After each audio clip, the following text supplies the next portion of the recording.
De 50 fois plus en forme, c'est le but d'amener les gens de 50 ans et plus. On peut jouer là-dessus un peu, l'âge aussi, pour qu'ils viennent vraiment se mettre en forme. On dit qu'un corps sain, il n'y a pas de maladie qui l'attrape. Fait que pour nous, c'est important que les gens viennent ici, qu'ils soient à l'aise. Mon nom, c'est Mme Jacqueline Larouche, je suis de Roberval. Cette période de temps-là est sacrée. Elle est très importante. Fait que 50 fois plus en forme, penser qu'une fois, c'était pas assez. Alors, 2 fois semaine, on se voit comme ça. On leur dit toujours, allez-y selon votre rythme, selon votre demande. Il n'y a pas de concours. On commence toujours par le début, qui est une préparation au conditionnement. L'échauffement, vous avez le musculaire, vous avez l'aérobie. L'aérobie, ça, c'est leur vrai party, tu sais. Après ça, vous avez la période de relaxation avant leur départ.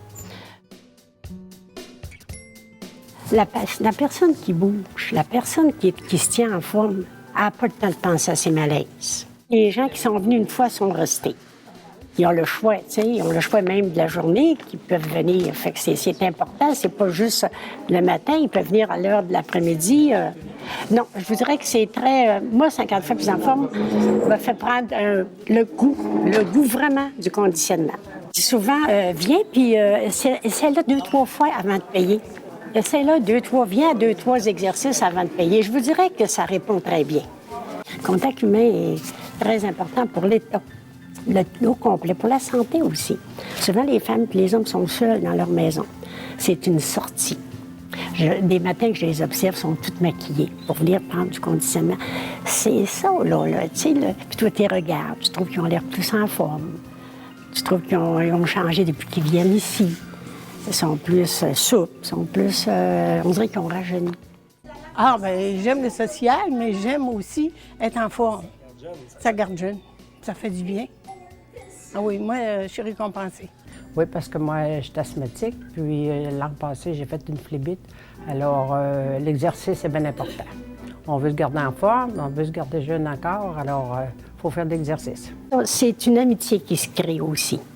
Tu sais, à la période d'été, il n'y en a pas, puis on aura en septembre que ça recommence.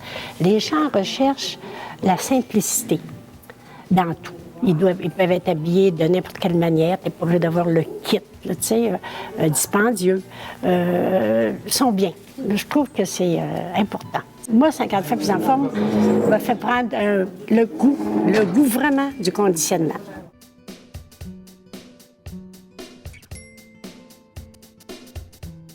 Moi, c'est Carla Portalaise, kinésiologue pour le domaine du roi en forme.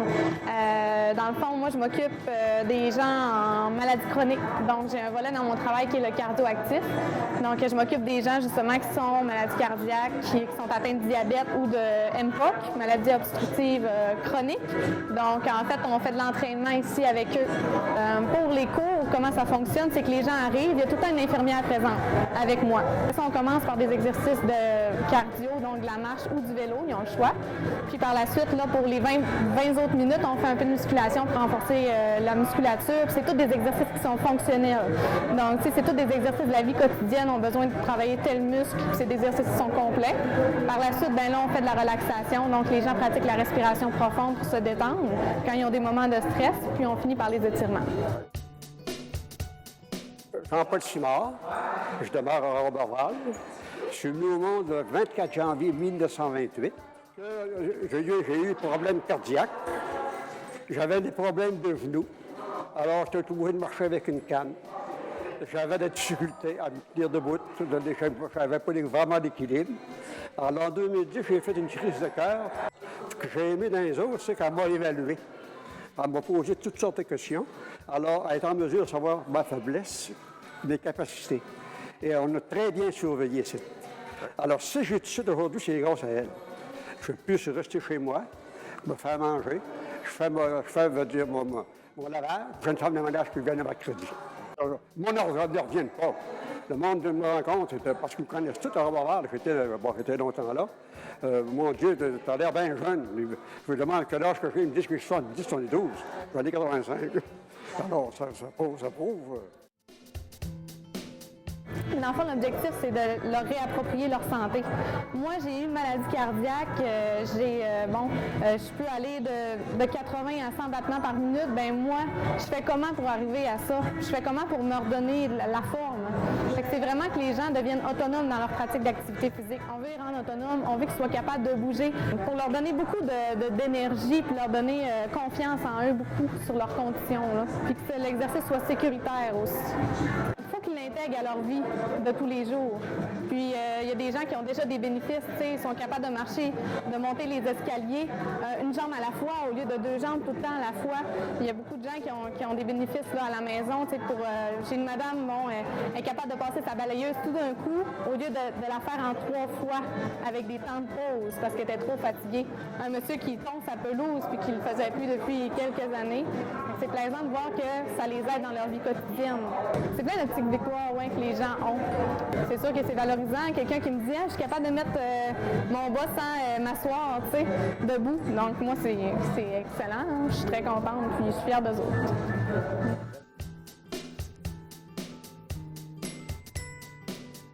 Bonjour, je m'appelle Sarah Manger, je suis étudiante en nutrition au C3S Domaine du Roi. Pour avoir la meilleure qualité de vie possible, bien, ça passe en grande partie par l'alimentation. Puis justement, il y a des études qui ont été faites récemment qui ont justement démontré qu'une saine alimentation, bien, ça prévenait les maladies, ça maintenait l'autonomie aussi de la personne. Puis justement, ça permettait de retarder l'effet du vieillissement naturel, je pourrais dire. Alors, j'avais 2 énormes défauts. Je mettais du sel sur mes aliments avant même d'y goûter. D'ailleurs, mes enfants me reprochaient d'agir de cette manière-là. Et j'étais aussi un consommateur invétéré de desserts et de crème glacée. Je peux en manger certaines journées 1 litre par jour, ce qui n'avait pas de sens. Je suis Michel Leroy, j'ai 63 ans, je suis comptable agréé. La mise en garde du médecin était, si je faisais rien, je devais commencer immédiatement à prendre des médicaments parce que les problèmes d'hypertension se seraient accrus. Le médecin m'avait dit que l'alternative était de soigner mon alimentation et combiner avec l'exercice physique, que ça se pourrait que je n'ai pas à prendre le médicament en question. Alors j'ai été très, très fortement motivé par l'idée de ne pas avoir à prendre de médicaments.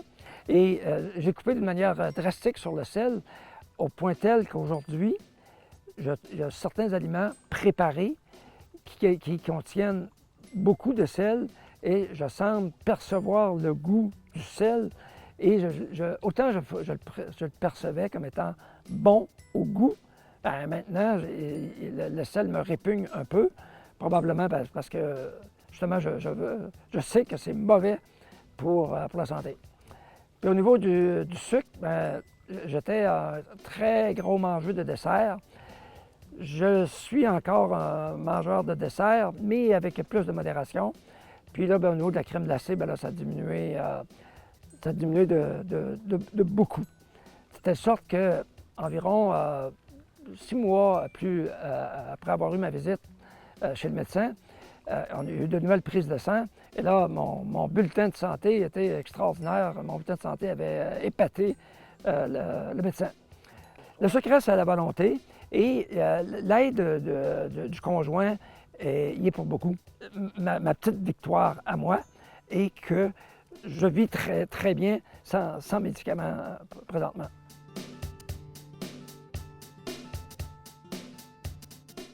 C'est sûr que faire l'activité physique, plus on bouge, plus on a tendance à avoir faim. De peut-être commencer par les mets qui sont les plus nutritifs. Donc, commencer par les plats principaux. Pas manger des gros repas, donc beaucoup de nourriture à la fois, peut-être prendre des petits repas plusieurs fois dans la journée. Puis aussi, je dirais peut-être éviter les mets pour lesquels on sait qu'on a peut-être un petit peu plus de difficulté à manger.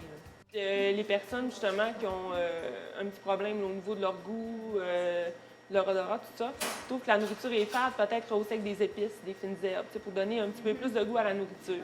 Manger en groupe aussi, ça peut aider. Éviter l'isolement. Quand on est tout seul, on a tendance à moins manger. pas toujours évident de cuisiner ça, bien sûr. On a surtout tendance à cuisiner beaucoup moins ou manger toujours la même affaire.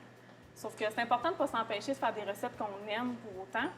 Je sais que les recettes, dans les livres de recettes ou même dans les émissions de cuisine, c'est souvent pour 4 à 6 personnes. Puis quand on est seul, bien là, on a l'impression qu'on va en avoir trop. Mais il y a plusieurs choses qu'on peut faire avec des restants. Il faut user de créativité surtout, là. Mais on peut congeler les restes. Puis on peut également faire d'autres recettes. Comme exemple, on fait un poulet entier. On peut se faire des hot chicken, des tortillas au poulet, des salades. C'est facile.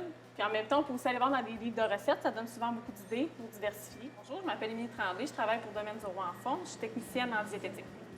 En fait, les offres de services pour les personnes âgées, il n'y a pas de liste nécessairement d'établie, mais on peut appeler dans les municipalités directement ou au CLSC. Il y a des popotes roulantes à peu près dans toutes les municipalités de la MRC. Il y a aussi des cuisines collectives. En fait, les cuisines collectives, c'est un groupe de personnes qui se rencontrent, qui établissent un menu. Souvent, c'est un menu sain et équilibré. Il y a tout plein de personnes ressources qui est là également. Puis après ça, ils font les recettes en grosse quantité puis se séparent à la fin, toutes les portions. Ce que ça a comme avantage, c'est que ça brise l'isolement. Donc, ça permet aussi de rencontrer des personnes différentes, pas dans notre cercle d'amis. Des fois, on est un peu plus seul. Donc, c'est le fun de rencontrer des nouvelles personnes qui ont les mêmes intérêts que nous. Le plus important, c'est d'avoir toujours à la maison des ingrédients de base. Parce que si on n'a pas à la maison, si on n'a rien à la maison, ça nous tente encore moins d'aller à l'épicerie, de revenir. Ça coûte plus cher également, mais quand on a des ingrédients de base, comme exemple dans le garde-manger, si on a toujours du poisson en conserve, des pâtes, des légumineuses, bien, c'est facile de dire, bon, mais à soir, je vais me faire une salade de légumineuses, j'ai tout à la maison.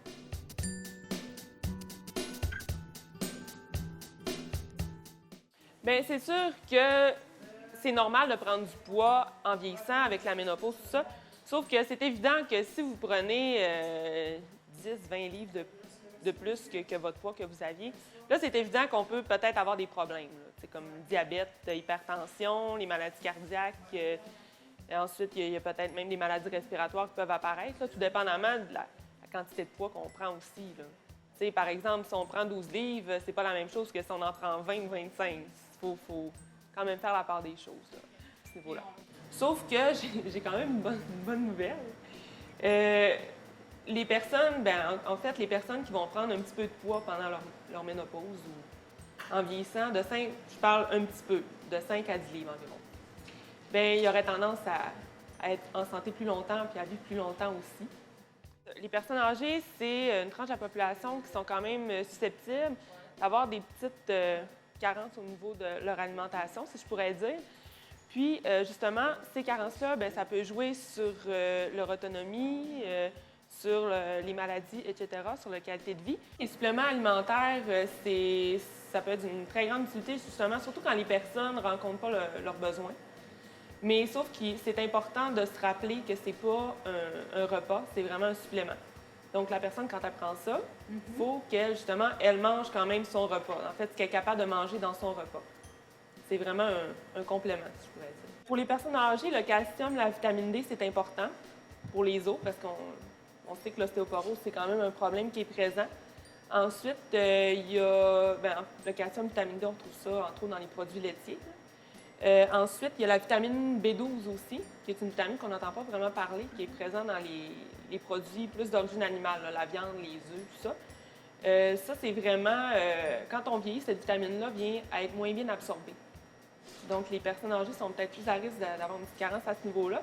Puis, s'il y a une carence qui se manifeste, bien là, on parle d'anémie, on parle de problèmes au niveau du tube digestif, puis même au niveau de notre système nerveux. Donc, c'est quand même important de bien s'alimenter. Puis finalement, j'irai avec les fibres puis l'eau aussi pour la constipation, là, pour le système digestif. Quand on vieillit, on sent un petit peu moins la soif. Puis aussi, des personnes qui sont sous médication, il y a de la médication qui vont exiger, qui vont donner plus soif ou qui vont exiger un petit peu plus d'hydratation. Pour boire plus, il faut avoir des liquides qu'on aime avec nous, c'est avoir des breuvages qu'on aime. Puis aussi, peut-être instaurer, je pourrais dire, comme une routine d'hydratation, vraiment se donner des moments dans la journée de dire, bon, ben je bois un grand verre d'eau quand je me lève le matin, quand je prends ma médication. Le soir, en soupant, je me prends un autre grand verre d'eau, tout ça. La personne qui pense que des problèmes de nutrition, qui veut aller s'informer, voir s'il manquerait quoi que ce soit de vitamines ou de minéraux ou peu importe dans son alimentation, qui perd du poids, peut aller consulter carrément au CLSC, demander à voir une nutritionniste. On peut passer par le médecin pour avoir une référence, mais on peut carrément appeler au CLSC puis prendre rendez-vous. On n'oblige pas le fameux papier de médecin, donc on les rencontre puis on les voit en individuel. Bonjour, mon nom est Valérie Perron, je suis nutritionniste au C3S Domaine du Roi. Je travaille avec la clientèle santé mentale et entre autres les personnes âgées en CHSLD. C'est très important l'alimentation pour la personne âgée parce qu'en vieillissant, les personnes âgées ont un système digestif, je pourrais dire, un peu moins fonctionnel. Quand on parle de la mastication, tout ce qui est en bouche, l'estomac, je descends à la fonction intestinale, c'est très altéré. Donc là, à ce niveau-là, on a à s'adapter, nous, les nutritionnistes, pour nourrir la personne âgée adéquatement, selon aussi ses besoins. Les besoins de la personne âgée changent beaucoup en vieillissant. Si on rajoute une plaie ou une maladie particulière, la dénutrition, là, on a à ajuster les besoins en conséquence. Les besoins augmentent en vieillissant. Et pourtant, souvent, les apports diminuent. Donc, on a à s'ajuster constamment et à user de nos propres tours pour nourrir notre personne âgée. On voit énormément de dénutrition chez la personne âgée. C'est le gros de nos consultations envers la personne vieillissante. En fait, la dénutrition, c'est un état général de manque de protéines, manque de calories, d'énergie qui fait en sorte que la personne âgée est moins apte à se défendre pour les maladies et moins, son système immunitaire devient très affaibli à ce moment-là. Puis, nous, notre rôle, c'est vraiment d'ajouter des protéines, de supplémenter la personne âgée pour combler les besoins et pallier à ça. Moi, mon gros défi en CHSLD, c'est la petite cuillère que je donne à mes clients, je veux qu'elle soit enrichie le plus possible, je veux qu'elle soit très soutenante, si on veut, parce qu'ils n'en prennent pas beaucoup de cuillères. Donc, les petites portions qu'ils prennent, il faut que ce soit très, très, très soutenant et très payant, comme on pourrait dire. On a des trucs dans notre sac, on peut même aller mettre de la purée de viande de bébé dans une soupe pour essayer d'enrichir et augmenter l'apport en protéines. D'autres fois, on va aller mettre du fromage râpé dans des patates pilées pour donner du calcium, mettre des protéines encore plus, parce que la fameuse patate pilée, c'est quelque chose aussi qui est intéressant pour les personnes âgées. Donc, on va chercher les aliments les plus privilégiés par la personne âgée, puis on va les enrichir. On travaille beaucoup en interdisciplinarité, c'est vraiment les équipes multi, on se voit aux 2 semaines, entre autres, aujourd'hui on s'était rencontrés. Donc on travaille beaucoup ensemble, l'ergothérapeute, la nutritionniste, le médecin, la pharmacienne, le travailleur social. Donc peut-être que j'en oublie, mais c'est très important de travailler ensemble puis faire en sorte que notre plan de traitement soit généralisé sur tous ces aspects-là. En CHSLD, on a à se soucier quand même des glycémies, savoir s'ils sont trop élevés, ajuster le sucre, mais là, des fois, on est un peu pris en deux. Qu'est-ce qu'on fait? Est-ce qu'on baisse le sucre chez la personne âgée pour avoir des glycémies acceptables puis gérer le diabète? Ou on a cette même personne-là qui est dénutrie, on va enrichir en protéines puis aller agrémenter, mettre de l'huile dans sa nourriture ou du beurre sur son pain pour essayer d'enrichir le plus possible. Mais là, on va à l'encontre des principes du diabète ou de la dyslipidémie pour dire quelque chose. Donc à ce moment-là, on est pris en deux, mais souvent, la dénutrition va toujours être notre priorité. L'important, c'est de nourrir adéquatement la personne. Donc, on délaisse un peu certaines maladies qu'on traiterait en aigu à 40, 50, 60 ans, mais rendu vraiment plus en fin de vie, il y a des choses qu'on doit délaisser. Le plaisir de manger, c'est important. En vieillissant, en fait, je vous dirais que des fois, il leur reste que ça, hein, comme on dit. Ils ne sortent plus à l'extérieur, ils voient un peu de famille, mais le manger, ça demeure un plaisir à tout âge qu'il faut essayer de conserver le plus possible. Donc moi, personnellement, j'essaie de privilégier les aliments premiers. Puis quand c'est trop difficile, quand on n'atteint pas avec les aliments, là, on peut aller se tourner vers la supplémentation. Moi, je vous dirais que le mot d'ordre dans l'alimentation, je le répète souvent dans mon bureau, c'est l'équilibre. On a 4 groupes dans le guide alimentaire, mais moi, je dis toujours à mes clients que j'ai un 5e groupe qui est les aliments plaisir qui sont bons pour la santé mentale. Donc, c'est pas nécessairement pour la santé, mais pour la santé mentale. Donc, avec les aliments plaisir, il ne faut pas penser que c'est complètement tassé du revers de la main puis que c'est pas permis du tout. Tout est une question d'équilibre. C'est important de combler nos besoins en macronutriments, en micronutriments, tous les vitamines, les minéraux essentiels. Mais un coup qu'on s'est bien alimenté, c'est permis d'aller faire un petit excès. L'important, c'est de doser et de ne pas déraper, comme on dit. Ayez plaisir à vous nourrir, même si la vie avance, même si vous avancez en âge, ayez plaisir à vous nourrir. Essayez d'adapter votre alimentation en fonction de vos besoins, puis soyez équilibrés et variés surtout dans votre alimentation. Comme ça, on réussit à aller combler les besoins, puis c'est plus facile de rien manquer.